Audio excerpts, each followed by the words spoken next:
What's up, you guys? In this video I'll be covering neural sheaf diffusion, a topological perspective on heterophily and oversmoothing in GNNs. This is a paper by Christian Bodnar, Francesco Di Giovanni, Benjamin Chamberlain, Pietro Leo, and Michael Bronstein. And you'll probably notice here, most of you are probably not familiar with this word sheaf, and there is a whole theory called sheaf theory that's coming from the field of algebraic topology, and all of that may sound mouthful, and that's because it is. And I'll first try and give you a lot of context and understanding of what this theory is about, and then we'll start digging into the paper. So let's start with the abstract, but you'll probably won't understand anything here, but still let's kind of read it out and work our way from there. So cellular sheaves equip graphs with a geometrical structure by assigning vector spaces and linear maps to nodes and edges. Graph neural networks, or GNNs for short, implicitly assume a graph with a trivial underlying sheaf. So this is an important point. So the usual graph neural networks just assume a trivial sheaf structure. So this choice is reflected in the structure of the graph Laplacian operator, the properties of the associated diffusion equation, and the characteristics of the convolutional models that discretize this equation. So one example would be the GCN model. So in this paper we use cellular sheaf theory to show that the underlying geometry of the graph is deeply linked with the performance of GNNs in heterophilic settings and their oversmoothing behavior. And you may be familiar with this already, but GNNs are usually not as great for the heterophilic setting. And what I mean by a heterophilic setting is that, okay, let me maybe explain the homophilic setting. So in homophilic setting, the nodes which are close together and connected usually share the same label. So there is a saying that goes like, birds of feather flock together. So that's basically your homophily setting. So the heterophily setting is different. So that basically means even though if some nodes are connecting, that doesn't mean they have the same label. They may have completely different labels. Traditionally, GNNs struggled with this setting, and that's what this paper is trying to tackle. As well as oversmoothing, which is just a consequence of the fact that how most GNNs work is they take some type of an average of the neighborhood features, and by just doing that and iterating that through multiple GNN layers, you end up with feature vectors converging to some value, and that's the oversmoothing phenomena, like a very hand wavy of explaining it. Okay, so let me start by just kind of showing you a couple of snippets from this paper that's called A Gentle Introduction to Sheaves on Graphs. And I want to stress the gentle part because the paper is I could maybe understand the first couple of pages and then it just kind of spiraled out. And basically, unless you're a mathematician that has some understanding of topology and algebraic topology preferably, you'll have tough time understanding this gentle introduction. So even though I consider myself to be very comfortable with various branches of mathematics, I still struggled a lot. So let me read you a couple of snippets anyways. So while these concepts may seem even more hopelessly abstract than the already abstract notions of sheaves and morphisms, the reader should rest assured that the exposition here is far simpler than nearly any other explanation of sheaf cohomology or homological algebra. Okay? And then they proceed to say the interested reader might consult a book like this one, but a warning is in order. A typical prerequisite for reading and understanding a book on homological algebra is to have read and understood a book on homological algebra. Okay, so this kind of hopefully gives you some understanding of what's going on, and that this field is fairly abstract. And worst of all, there is not that many beginner-friendly resources out there. There is one paper I found which is absolutely great, and that's called A Very Elementary Introduction to Sheaves this time. So we can see the progression here. We have the classical theory, then we have the gentle introduction, and only the very elementary introduction will actually work, and it will give you some mental models of how this what's going on in this when we mention sheaves and we mention all of these abstract concepts. So I'll get to this a bit later. First of all, let me start and explain this, starting from a more specific setting, and that's the setting we'll actually care about. So that's the setting here. So we have a graph here. You can see two nodes. We have a node V and a node U. we have an edge connecting those two nodes. And what we do is we associate this algebraical structure. So in this particular case, we're going to use a vector space, and we're going to associate a vector space to both of these nodes and as well as to the edge. So other than the vector spaces, we'll also associate these restriction maps. Not associate, we'll define these restriction maps for all of the incident node edge pairs. So that's on a high level what's going on. So we have a topological object, which is a graph in this particular example. So let me take a pen here. So this is our topological object, and we associate certain algebraic objects with our topology. So in this particular case, we associate, you can see here, a vector space, another vector space, and yet another vector space with an edge, with nodes, and with nodes here as well. And we define these, as I said, restriction maps, which are simple linear maps between these different vector spaces. So there is a nice, basically, analogy to if we go to the world of differential geometry and we start thinking about manifolds, and in this particular case, we have a 2D sphere embedded into a 3D space. Here we have a similar notion. So we have a vector space associated with this particular point on the manifold. So this is the tangent space of that manifold, and this can be roughly treated as the vector space associated with this particular node here. So here we associate the tangent space with the point on the manifold, and basically the optimal transport. So the parallel transport on the sphere is an equivalent of this. Not equivalent, but an analog of this restriction map in our setup here on the sheaf here. And you can see, so the parallel transport is going to convert a vector from this tangent space to a vector in this other tangent space associated with some other point on the manifold. So there is a kind of loose analogy between these two. So that's maybe worth mentioning. Okay, so now let me step back and try and give you a bit more context and what this algebraic topology is about, because this is just a particular specific setup of algebraic topology that we'll care about, but let me give you some more context. So first of all, there is this nice picture from Michael Bronstein's blog, and it kind of introduces why the terminology. So the idea is the following. So here you have multiple stalks of grain which are basically tied together. Getting back to our setup, these vector spaces here and algebraic structures more generally are called stalks. So this thing here, so this is going to be called a stalk, and so that's the stalk part, and then the restriction maps are what's tying together all of these stalks. So that's why you'll often see this basically a bundle of grains used to represent ideas from algebraic from sheaf theory, which is a branch of this field of algebraic topology. And that may or may not help you memorize what the sheaf structure is about.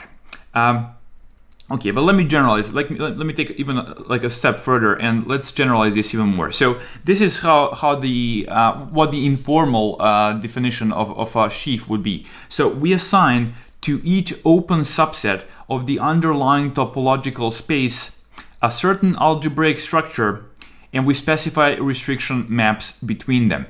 So what's a topological space? Well, topological space is a very, very general notion. So that can be anything from a line, from a real line, to graphs, to manifolds, to simplicial complexes, which are themselves a generalization of specific types of graphs. We then have cellular complexes as another topological object, etc., etc. You can see that by saying this sentence, you basically mean a lot of things. It's very general, it's very abstract. Then they say a certain algebraic structure, and most of you are probably familiar with vector spaces, but not that much with groups or rings. But those are some other types of objects you could kind of associate with this open subset on your topological space.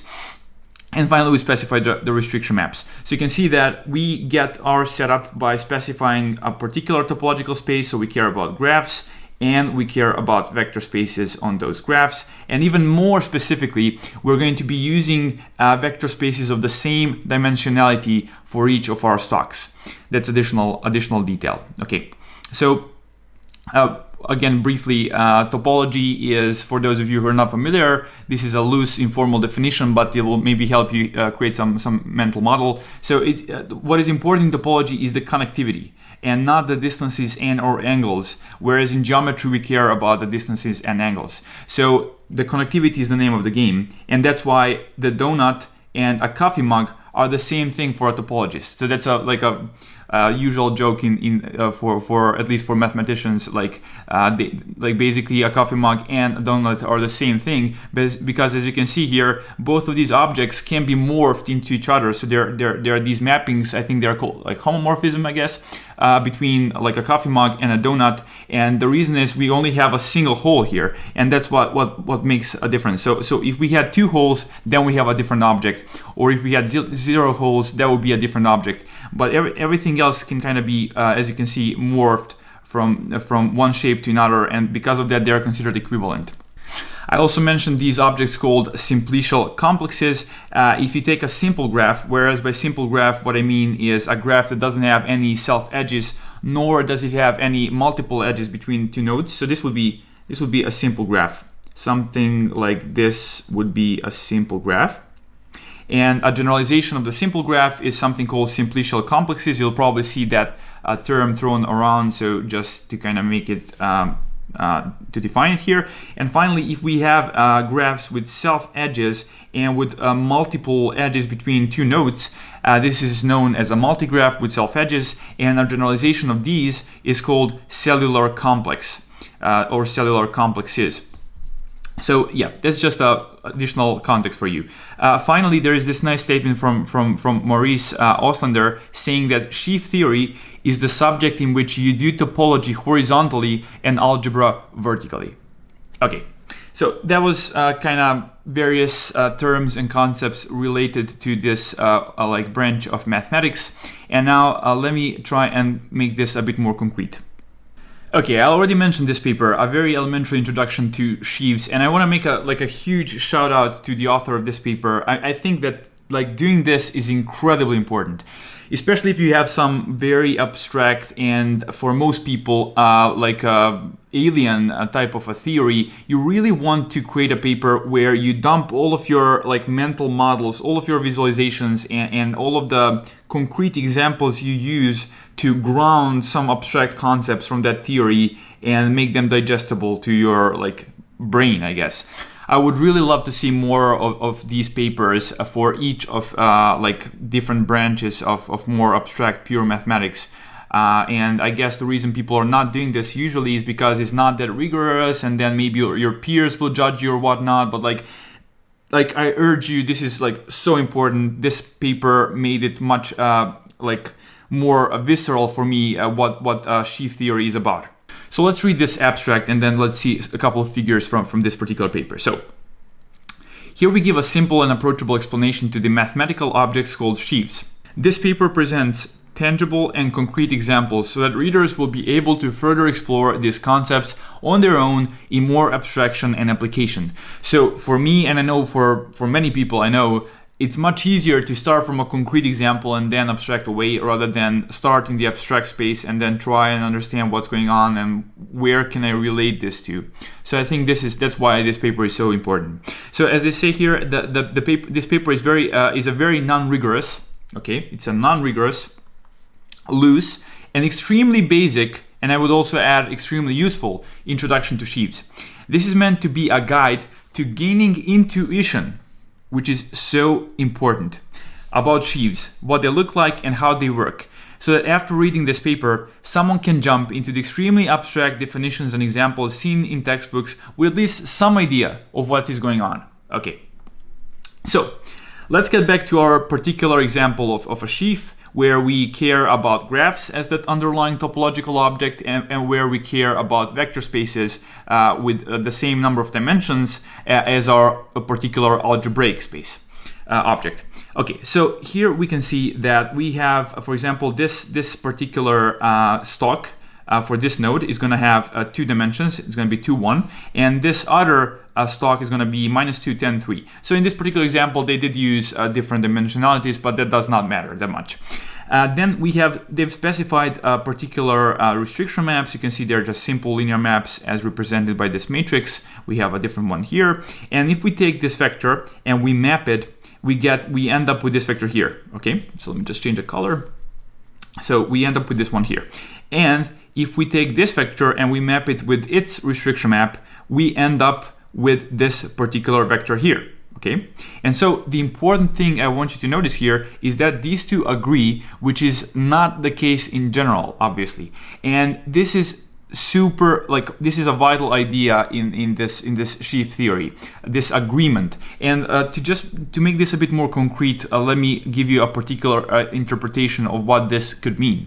So imagine this graph represents a group of people, a social network, and imagine these stocks here. So the vectors associated with our nodes, which themselves are basically represent certain individuals in the society. So this stock is just opinion space. So you can imagine of this as an opinion vector.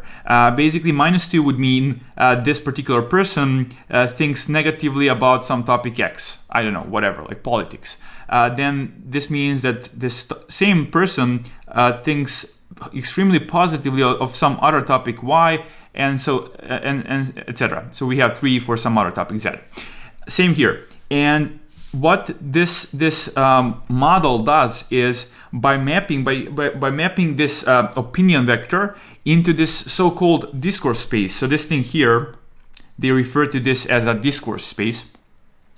Here we achieved an agreement. So even though the personal, private opinion vectors are not the same, after we express them, we get to an agreement, and that's pretty much the only way how a society can function. We have to roughly have similar agreements across certain topics, otherwise everything explodes.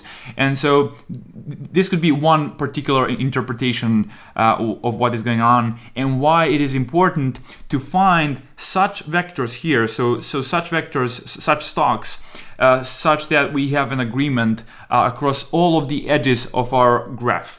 So that's the idea there. Okay, so now again, let me take a step back and just make this a bit more general, because I assume that most of you have no idea of what algebraic topology is, and so that's why I'm giving you just a lot of examples, and I'll also link a bunch of resources down in the video description, so do check them out.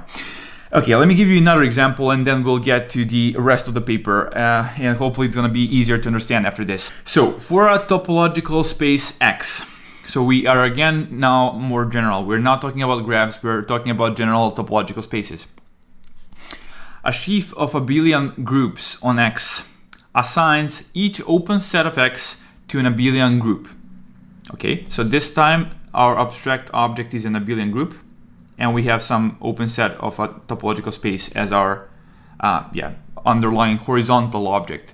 So which abelian group you ask? So here it will be the group of continuous functions from U, which is the open set, to R. That is, for an open set U, which is a subset of our topological space, the stock of U is the group, this one. So it's a set of functions F, of continuous functions F, that map from that open subset to R. Okay? Just to make this a bit more concrete, here is a particular example of what that means. We have an open subset here U, as you can see here, and you can see this is a set of continuous functions defined there. So this thing here would be the stock. And by picking a particular function from this space here, so maybe picking this one, is the same thing as picking a particular vector here, okay? We're just dealing with different objects, but like this is a concrete instantiation on a vector space, and this is a concrete instantiation in this particular abelian group, okay? So along with the pointwise addition, this is basically a group. And for an open set V, which is a subset of U, the restriction map from U to V, as denoted like this, is actually really simple. For an element F of U, which is a continuous function, this restriction map is the restriction of F from U to V. Okay, so I'm going to stop there. So what that means is the following. So after we apply this restriction map, we end up, so you basically map the following thing. So you'll map, so let me take a color like this. So you'll map this thing onto this thing here. So basically, you just constrain, so before that your function was defined, this was the domain of your function. After this restriction map, you just redefine it here, but you have the same you have the same function in this particular domain. So it's kind of trivial, but we'll see why that makes sense. But again, by doing this, what we've done is we took this function, which is in this analogy like this particular vector, and then we mapped it all the way to here. So this time we don't have this intermediate step. We just map it. We just find the inverse mapping here, and we map from here to here. Okay. Now with this definition, let's see how we define the agreement this time. So here you can see here is a bunch of open sets, which you can those were nodes in our previous example, and for each of those open sets we associated a particular function. So that's a concrete instance from our group, which is the algebraic structure we care about in this example. So that will be a particular vector in this for this particular node. We'd associate a particular vector here. For this particular open set, we associate a particular function. So how do we get to an agreement? So here is what the agreement looks like for this particular sheaf. We basically get a continuous function. And if you think about it, it makes sense because so after you so let's take one example. Let's take, for example, this purple open space from here to here. And if we do the restriction map, if we apply the mapping to this other orange space, so this one here, let me just change the color. So if we map there, we know that the function needs to remain the same. So that's how we define our mapping. It's going to be here. And the only way that this small function agrees with this function here is that they perfectly align. And because you can have multiple of these open sets here which intersect with each other, the only solution where we have this agreement for this particular sheaf is if we have a continuous function on this space. Okay, so hopefully that gives you some understanding of what's going on. I did get into a bit more nitty-gritty details than I needed, but like I just wanted you to understand. The whole point I want you to take out from this explanation is agreement in sheaf theory is a very, very important concept. So agreement here leads to a very nice like continuous function. Agreement here leads to people and society being a functional society instead of like just breaking apart because people are polarized. Okay guys, let me quickly give you one more take of how this works in case you did not understand it. I'm gonna make it much more pictorial. So imagine we focus on these two open sets. So we have this open set here, and we have this orange one here, okay? So imagine instead, if on this orange open space, we had a function defined like this. So we pick a value from our stock and it looks like this, okay? And imagine for this bigger open subset, we have exactly this function here. So this is the value we took. So after we take the function from this U3, so from this bigger open space, we apply the restriction map onto this smaller open space, and what do we get? Well, we get this. We get this thing here, because that's how we define the restriction map. And you can see here that there is no agreement between that and this thing here. Okay? And the only way we can get an agreement is if we have a continuous function like this. And yeah, hopefully that now makes it a bit more visceral and understandable. Let's get back to the paper. Let me briefly just introduce you to the formal terminology here. So this is how it looks like. Definition 1, a cellular sheaf, which is a tuple containing a graph and this big F, which is the sheaf structure. On an undirected graph G, which consists of a set of vertices and set of edges, consists of, so 1, a vector space f of v for each node from the basically set of nodes, a vector space f of e for each edge in the set of edges, and these are called stocks again. A linear map as denoted like this. So it maps, so this means edge E, which is incident. So that's this this funny symbol with the triangle stuff. So this means they are incident. So this edge is incident to this node.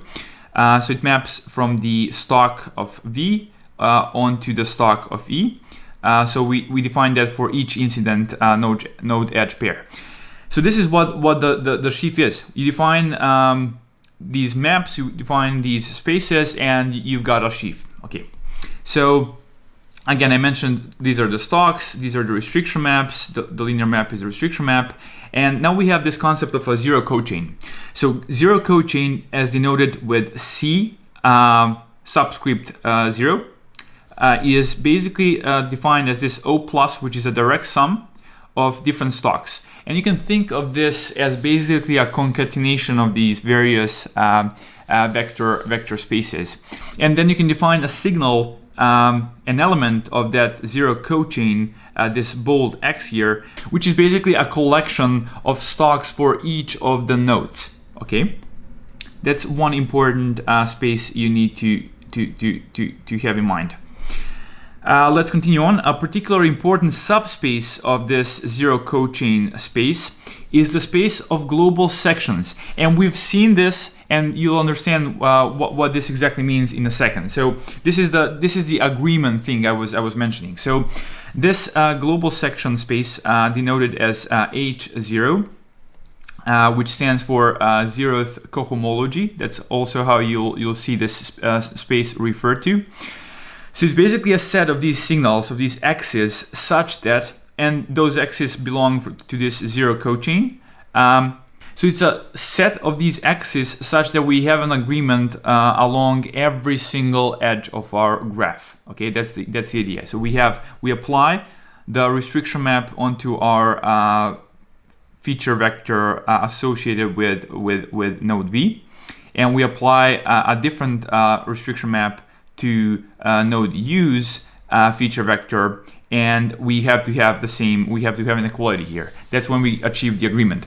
And then mentioned here, containing those private opinions X for which all neighbors agree with each other in the discourse space. So that will be one particular interpretation of what this whole abstract global section space means. So again, remember this one, space of global sections. So those are going to be all of the possible signals on our nodes that lead to the agreement across all of the edges on our graph. That's it, as simple as that. Okay, let's continue here. Definition 2, and this is very important. I'm going to spend some time here. So the Sheaf Laplacian of a sheaf is a linear map from the space of zero cochains to the space of zero cochains, defined node-wise via this equation. And now this might seem scary, but it's not. Because if you know anything about GraphML, if you're familiar with graph GCNs, for example, this is just a generalization of the very same thing we already saw there. If you're not familiar with those papers and with that theory, go check out my GraphML playlist. It's going to be immensely helpful for you to understand this video. So imagine if these restriction maps were just scalars. If this was a 1, if this was a 1, if this was a 1, you just have a sum containing differences between the central node V minus its neighbors. And that's something we've seen in the graph Laplacian matrix. So if you multiply your basically set of your feature vectors with a graph Laplacian, you end up with such an equation. So I'm gonna make this a bit more concrete. So let me give you a particular example this is very important. This Sheaf Laplacian is one of the crucial objects in this paper. So let me give you a bit more concrete examples here. So let's imagine when you have a graph like this. We have 3 nodes and they're connected like this. So this is a node 1, this is node 2, this is node 3. Let's form a Laplacian matrix basically. So Laplacian is defined the following way. Laplacian is usually defined. There are multiple ways how you can define it, but this is one way. This is so-called, I think, combinatorial Laplacian. So you take the degree matrix D and you subtract away the adjacency matrix A. So what's D, what's A? Let's make that more concrete. So let me give you, for this particular example, this means the following. So D is going to be the following matrix. So it's going to be a 3 by 3 matrix. It's a diagonal matrix. And on each of the diagonals, you basically contain how many neighbors does that particular node has. So 1 has only one neighbor, and we're going to have zeros here. So we're going to only have basically elements on the diagonal. So let me just kind of fill that in. So what goes here? So here we take a look at node 2. It has only one neighbor, that's node 3. That's why we input 1 here. And finally, node 3 has 2 neighbors, and that's why the degree of this node is 2. Okay, so we have 2. So that's the degree matrix. The A matrix is just your adjacency matrix. So basically your connectivity, who is connected to whom. So this is going to be A. So node 1 is only connected to node 3. That's why we're going to have 1 here. And we have 0 and 0 here. Node 2 is only connected to node 3 again. So we have 1 here, 0, 0. And finally, node 3 is connected to node 1, as you can see here. And it's connected to node 2. And that's why we add 1s here and we have 0 here. Finally, in order to get the Laplacian matrix, let's see what we do. We just subtract away these two and we get the following thing. We basically end up with this matrix. Let me just kind of make it here. So we have 1, 1, 2, and then we have -1 here, -1 here, -1, -1, and we have zeros elsewhere. Okay, so why is this important? Why is this interesting? Well, let's see what happens if we multiply the set of feature vectors, of node feature vectors with this Laplacian L. So this is L. Let's construct the X. So if we associate, let's say for the sake of simplicity, we only have basically scalars associated with all of these like nodes. So we have scalar x1, x2, x3. Let's kind of stack them together here. We have x1, we have x2, we have x3. What do we get if we multiply these? So what do we get here? So we basically have, and I'm gonna just ignore the first two rows, I'm just gonna focus on this one. So we have 2x3, okay, minus x1 minus x2. And now for the moment I've been trying to get to is, let's make a comparison between this thing here and this thing here. They have the same structure. This thing is just a generalization of this thing here. So as I said, if these restriction maps were just a simple scalar, so that means if our sheaf structure is trivial, in that particular case, we fall back to a graph Laplacian. So let's imagine this is 1, this is 1, this is 1, and let's imagine we focus on node v equals 3. So we end up with a sum where v is equal to 3, and we look at the incident edges, which are going to be this edge and this edge here. So we have a sum. So we have here, we'll have x3 minus first edge, so minus x1. And then we have additional term, so plus x3 minus this time x2. And as you can see, we end up with 2x3 minus x1 minus x2, which is the same thing as this thing here. Okay, so hopefully now the connection is clear. By introducing this sheaf structure, we generalized our graph Laplacian into this thing called Sheaf Laplacian. And that's everything you need to know for now. Let's see a bit more information about Sheaf Laplacian. So it's an ND times ND matrix. Why ND times ND? Well, in general, not in general. In this particular case where we have a trivial sheaf structure, then we have n times n. So we saw that right here. So it's D because the dimensionality of a stock is D. That's why we have ND times ND, okay? So then they say when the vector spaces are set to R, so the dimensionality is equal to 1, and the linear maps are identity maps over R, the underlying sheaf is trivial and one recovers the well-known n times n graph Laplacian matrix and its normalized version. And we'll care about the normalized version. And the same thing for this is the normalized version of the Sheaf Laplacian. And what this sentence says is basically the thing I just explained. We just made this connection. This is a special case. The graph Laplacian is a special case of Sheaf Laplacian. Okay. Next up, they say the following, and this is important. Harmonic signals have perfect agreement of opinions with respect to the sheaf structure, i.e., if you multiply those signals with the Sheaf Laplacian, you end up having a 0 vector. And that makes sense, right? So if we have an agreement here, if x1 and x2 are in agreement with x3, then we'll have zeros here. So if we're in agreement, all of these are going to be, let me change the color, so all of these are going to be 0. So 0, 0, if we have agreement. And that's why, so L times x equals 0. That's what I state here. This is just like Sheaf Laplacian instead of a simple Laplacian. And the name is kind of, I guess, indicative. I'm not sure whether the name came from this fact, but like the fact that we have an agreement that all of these signals are kind of in equilibrium, that's why these are called harmonic signals. Not completely sure, but I strongly suspect that may be the case. Theorem 3 just states that this space of global sections, which we saw a couple of minutes ago, and the kernel of this Sheaf Laplacian are isomorphic as vector spaces. So let me kind of break this down. Don't be scared here. So isomorphic just means a fancy way of saying these two vector spaces are the same. So these two objects are the same thing, really. So why the kernel space? So this is the kernel space. So basically the set of x's that are mapped by this map, by the Sheaf Laplacian into the 0 vector, that's what's known as the kernel space. And that's how we define the H0 as well. If you remember, these basically mean the same thing. Okay.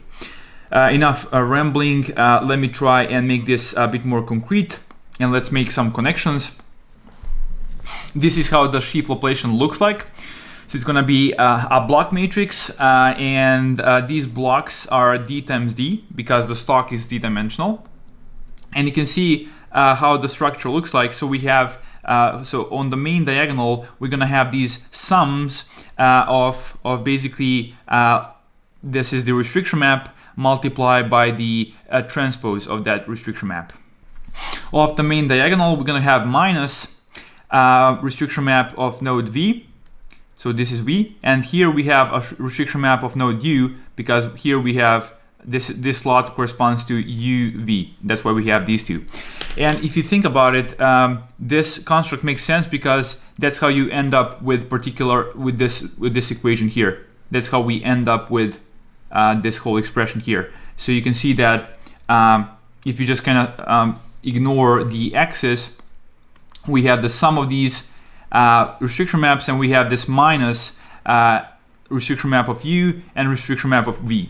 And if you just kind of add a vector here, so if we add a vector here, and that's going to be our x from this 0 cochain space. So we'll have vectors here. So this is going to be d-dimensional. So this is going to be d-dimensional. This is d-dimensional, and here we just have a single dimension. I kind of made it a bit wider, but like this is just a single element there. And then if you just kind of multiply this, you'll understand that you basically end up with this same equation here. And because here you'll have like xv, and then a bit further down, maybe the penultimate slot is going to be xu, and that's why this thing is going to multiply this thing, and this thing is going to multiply this thing, and that's how we end up with the equation. Sheaf Laplacian itself can be constructed from these co-boundary operators, and I'll not get into a lot of details there. You can check them out in your own time, but for now, just be aware that these co-boundary maps exist, and they basically, as you can see here, they measure the discrepancy again between in the discourse space. So in the edge stock.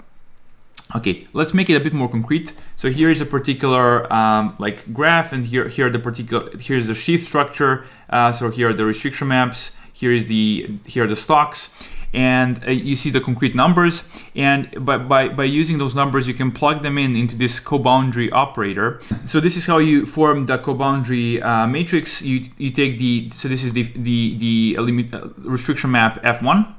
And this is the restriction map that corresponds to node 2, V2. And that's why we have, as you can see here, F1 minus F2. Because once we multiply this with stocks, so x1, x2, we'll end up with F1 x1 minus f2 x2, and that's precisely measuring the disagreement along this particular edge. So this is how you form them, and you can see again a connection between this and this thing here. We get precisely this equation by forming a matrix such as this one. And if we were to multiply this coboundary transpose times coboundary, we end up with the sheaf. And you can kind of imagine that with these f's here and f2s, if you kind of do your maths, you're gonna end up with an equation such as this one, a sum of these f's and stuff. Okay, I'm gonna stop there. I'm aware this is packed with details, but it is how it is. Hopefully this video is just gonna give you like a glimpse, an overview of this whole field, and you can go on and explore at your own pace and then return back to this video and watch it again, I guess. Let's get to the actual neural networks now. So an important concept is this diffusion process. Okay, now, so all of those Laplacians and the Sheaf Laplacians can be thought of as a discretization of this diffusion process. So it's basically a continuous process governed by a PDE, so a partial differential equation. So we can see that the rate of change of x equals minus Sheaf Laplacian times the current values of x. And let me try and briefly explain what this diffusion process is about. So again, how it came to be, this whole theory, is I'm fairly sure it came from like Fourier analyzing the dissipation on solid bodies, the heat dissipation on solid bodies. So imagine you have like a 3D solid object here, and you have a certain point inside here. So you have a certain point, and that certain point has associated temperature, so a certain scalar. And imagine now that you have around it, you have like a dense, like a mini sphere around that point, the green point. And all of those points in the neighborhood are colder. So what's going to happen is that, as you know from your like real life, this red, the green point is going to slowly cool down. And I should have probably used the red color to denote it as being hot. So it's going to slowly cool down. And the reason it cools down is because of this diffusion equation. So basically, you can imagine what happens is we subtract from this value, whatever that value is, so some T0, we subtract the average of the temperatures in the neighborhood. And that means we're going to subtract the average, so like a sum of the temperatures of the neighbors, where I is going to be from the neighbor set, just denoted as this very ugly n. And if you think about it, this is exactly the same thing we're doing with our graphs. So we just made this continuous, both in space and in time, process, and we discretize it. So we're doing it in a discrete domain, which is a graph, and we do it in discrete steps. So in every iteration, we're going to be doing the same thing. Okay. So what this eventually leads to is basically everything is going to have the same temperature. Okay, that's the end goal of this process. And we just took the discretized version of this same process, and we are piggybacking that we're using it as the workhorse for most of these graph neural networks. Now they say here, it can be shown that in the time limit, each feature channel is projected into kernel of that Sheaf Laplacian. Okay, that means again that this x is going to be, that these updates are going to be zero vectors, and that means that we won't have any rate of change. So the diffusion stopped, the temperature is stable everywhere, and that means continuing here, as described above, this space contains the signals that agree with the restriction maps of the sheaf along all the edges. In what follows, we analyze the ability of certain classes of sheaves to linearly separate the features in the limit of the diffusion processes they induce. Okay, restating this again. By repeating this diffusion process, we'll eventually end up being a harmonic signal. So we'll eventually end up with these harmonic signals, i.e. signals that basically lead to alignment with their neighbors. Now, in general case, that signal might be trivial, so it might be all zeros, which is not that interesting. But like we're gonna now see specific classes and how for specific, if we pick specific sheaf structures, we'll end up with very interesting harmonic spaces. So what would constitute an interesting signal from that harmonic space? Well, a signal such that we can linearly separate our classes. So we can classify, we care about like node classification, edge classification, regression, graph classification, whatnot. And so if this diffusion process eventually leads to such a harmonic signal such that we have linear separability of our classes, then we're good. Then we want to kind of ride the diffusion process all the way to this equilibrium point. Now, let's see a couple of sheaf structures that and what the harmonic signals they result with. Basically, how powerful are those signals? Okay. So first class they consider is this very simple symmetric invertible class. Okay, it's defined the following way. It's such a sheaf structure such that we have the restriction map for two nodes that connect one edge. So these two nodes are going to have the same, they're going to be the same. These two restriction maps are going to be the same, and the determinant of those restriction maps is going to be different than 0, which means this is invertible, as it says here, and it's symmetric because these two are equal. Okay. Then they mention here, we note that for d equals 1, so stock dimension equals 1, the sheaf Laplacians induced by this class of sheaves coincides with the set of the well-known weighted graph Laplacians with strictly positive weights, which also includes the usual graph Laplacian. Therefore, this hypothesis class is of particular interest since it includes those graph Laplacians typically used by graph convolutional models such as GCN. So this is the minimal generalization we can make. Okay. And we first showed that this class of sheaf Laplacians can linearly separate the classes in binary classification settings under certain homophily assumptions. So that's very important. I'm going to go through this proposition, but then I'll start slowly skimming some of the details because there's too many details and not all of them are equally important here. Let G be the set of connected graphs with two classes. We have two classes because it's a binary classification problem. So nodes A and nodes B belonging to the set of nodes of that graph, such that for each node from one class, there exists a node U from the same class and an edge connecting them. So that means the nodes with the same label are connected to each other. And that's the homophily assumption they mentioned. Then this sheaf has linear separation power over this particular graph. Okay, but then they show that it's not powerful enough to linearly separate two classes if basically if we have heterophilic conditions, and that's what they show here. Basically, if let G be the set of connected bipartite graphs with partitions A and B forming two classes, and being of both of those two classes have the same number of elements, then this sheaf cannot linearly separate any graph in G for any initial conditions. Okay, so that means that if we have something like this, so we have a bipartite graph such as this one, and we don't have any connections here, we just connect like this, we just have these connections. Okay, and they can show that in this particular setup this class of sheaf structures will not work. And that's why we have to resort to some more powerful sheaf classes. And let's see what those are.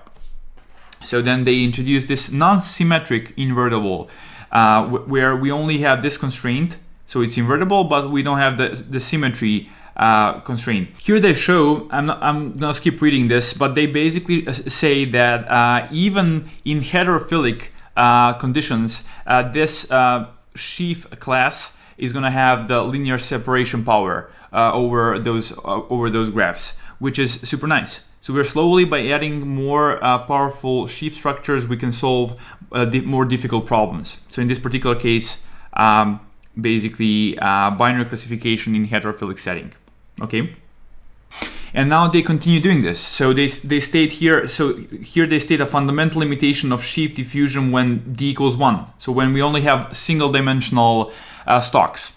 And they basically say that let G be a connected graph with more than 3 classes, so 3 or more, then this previous class of sheaves cannot linearly separate any signal on that graph. And that's a powerful statement.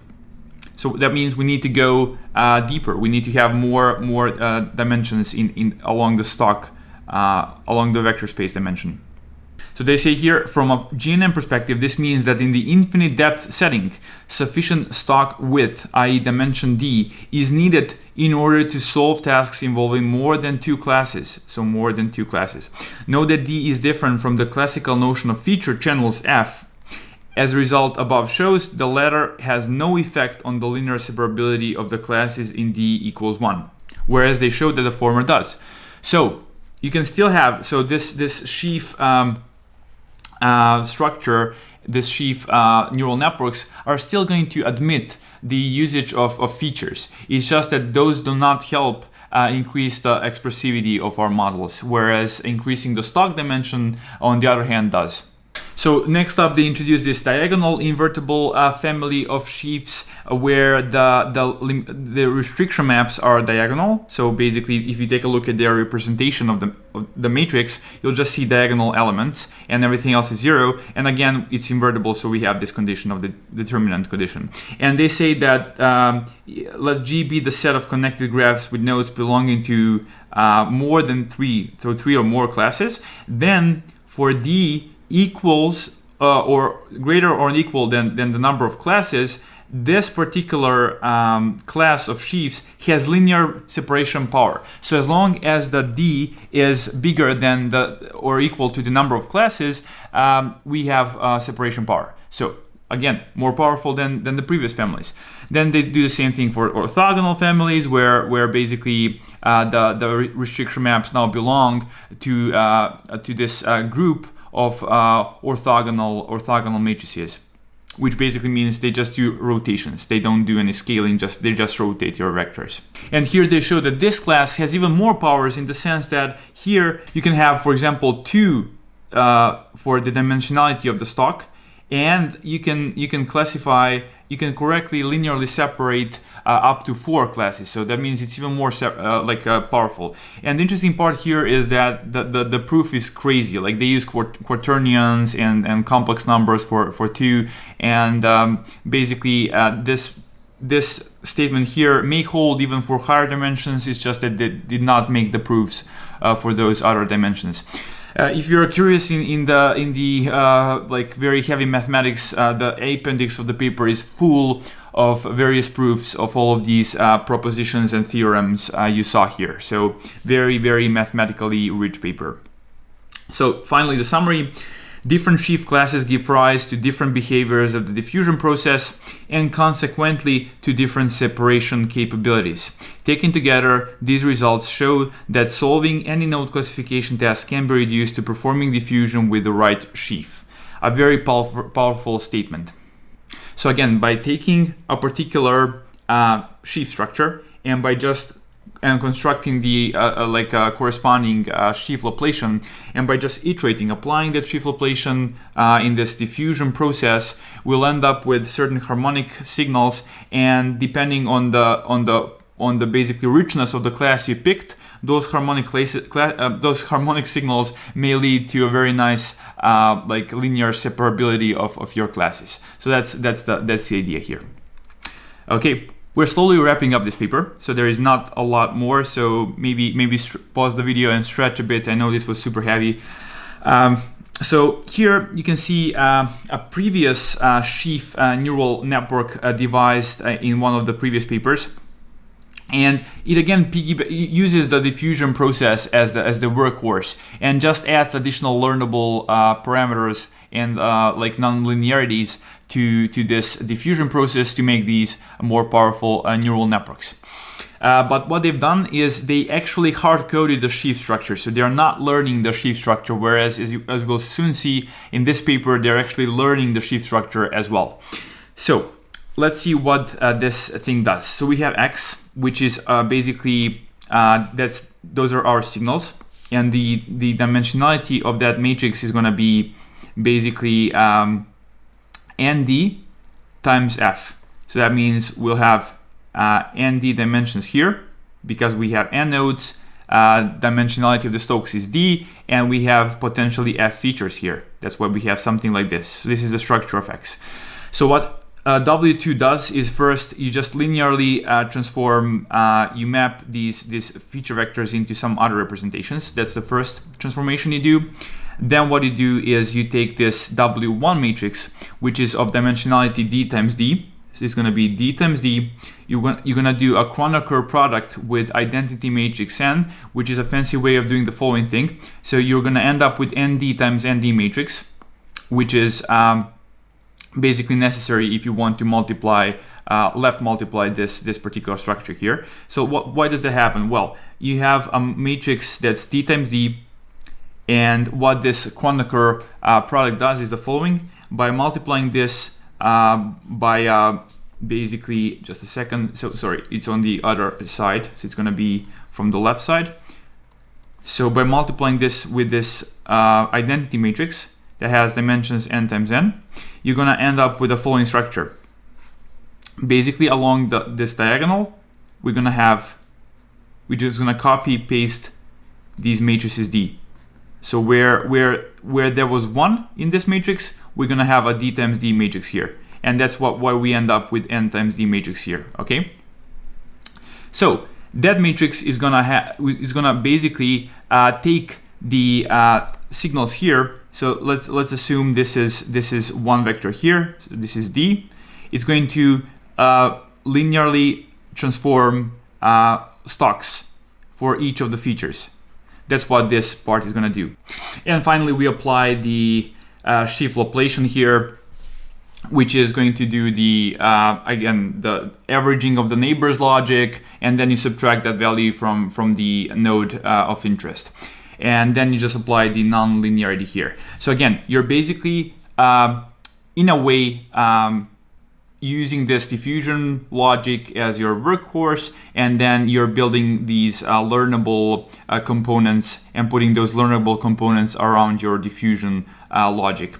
That's how this network works. And then they say it is natural to call this model a sheaf convolutional network, since when the Sheaf Laplacian is the usual normalized graph Laplacian, W1 becomes a scalar, and 1 recovers the GCN of Kipf and Welling. So that's the famous GCN paper. So this shows that GCNs and more generally SCNs are a nonlinear, parametric, and discrete version of sheaf diffusion. In what follows, we analyze how expressive these nonlinear models are compared to their base diffusion process. Okay, so let's see a couple of things here. So first of all, they form something called Dirichlet energy. So for the sake of time, it's not even important for you to understand the exact details. What you need to know is that this Dirichlet energy basically measures how far is the current signal from being a harmonic signal. So from being basically a harmonic signal. So then they state the following here: if we have a sheaf class belonging to this particular orthogonal symmetric sheaf class, which is fairly restricted, if we have a nonlinearity that's either a ReLU or a leaky ReLU, then they can show that the Dirichlet energy in the next state, so this is the signal, the transformed signal after we apply the logic from the neural network, is going to be upper bounded by this expression here, and this is the old signal. This is the old energy of the old signal. Okay, so in particular, this means that if this whole term here is smaller than 1, that means that with every step the energy will go down, and as I said, the energy going down means the signal is going towards becoming a harmonic signal. Okay, so this means that the signal converges exponentially fast to the kernel of the Sheaf Laplacian, i.e. to being the harmonic signal. Okay, and this is usually going to be the case because this lambda star is usually smaller than 1, and because of the regularization and everything, in order to reduce the fitting, the norms here are going to be also small. So this is usually satisfied, which means that for this particular class of sheaves, the signal is necessarily going to go towards the actual becoming a harmonic signal, and that's not always desirable. We'll see why that is. So let's see the proposition 17 here first. they mentioned that as soon as as we have an asymmetric transport map, so here remember this class had the symmetry constraint. So as soon as we have the asymmetric transport map, we can find an arbitrarily small linear transformation W that increases the energy. Okay, so this means that this class is going to be more powerful and does not necessarily need to monotonically go towards becoming a harmonic signal. And we need that flexibility because we are learning the sheaf. We don't know the true sheaf, we don't know the ground truth sheaf. And that means that we may end up with some bad sheaf whose harmonic signals are not going to end up becoming an interesting solution, meaning we will not have the linear separability. And that's why sometimes we want to actually go further away from becoming a harmonic signal. That's why we want to have more powerful sheaf classes. So they mentioned here for any connected graph G and epsilon bigger than 0, there exists a sheaf class that is not symmetric. That's important, such that basically for arbitrarily small norm of this W matrix and feature vector X, the energy is gonna actually increase instead of decreasing, and that's the power of these more expressive basically sheaf classes. So as a summary, not only the sheaf diffusion is more expressive than heat diffusion, as shown in section 4, but the sheaf convolutional networks are also more expressive than GCNs in the sense that they are generally not constrained to decrease the Dirichlet energy. This gives them greater control over their asymptotic behavior than GCNs. And let's finally wrap up this paper. It's becoming a very, very long video. So here is the actual model they propose. Instead of using the sheaf equation, diffusion equation we saw moments ago, which is, let me just find the one we were looking at before. So just a second here, where are you? Okay, here it is. This was the diffusion equation we were looking at. So now instead of this one, they actually generalize that diffusion equation and they end up with something like this. So you can easily show that by using particular values for W1 and W2, and for example, if you're in the linear regime of the LU nonlinearity, you can show that this you recover the original diffusion equation. So they take this continuous diffusion equation and they discretize it and they end up with the model that they use. And here it is. Here's the model they use. It's somewhat similar to the previous, basically a sheaf convolutional network we saw.